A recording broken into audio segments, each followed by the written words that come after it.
পশু কোরবানির শেষে রাজধানীতে চলছে বর্জ্য অপসারণ। বেলা ২টার দিকে এ কাজ উদ্বোধন করেন ঢাকার ২ সিটির মেয়র।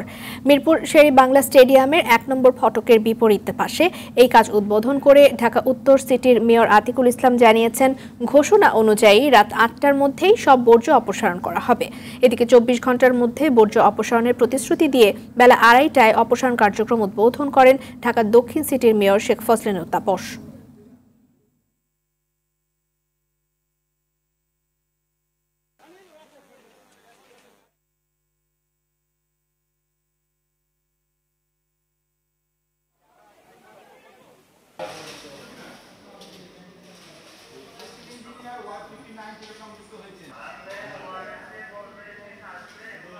ধন্যবাদ।